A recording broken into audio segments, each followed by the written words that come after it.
Wee Klinsmann får en karakter på 7,6 med et fradrag på 0,5 på banen og slutter derfor på en karakter, der hedder 7,1.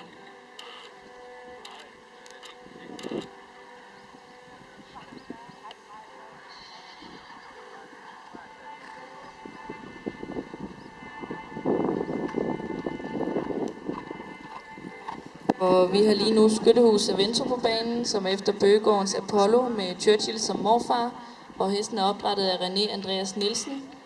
Næste rytter, vi skal på banen, er Sofie Østergaard Jensen, start nummer 26. Og start nummer 27, Sara Krohmann Rosenlund på Giacomo Ask, må gerne holde klar.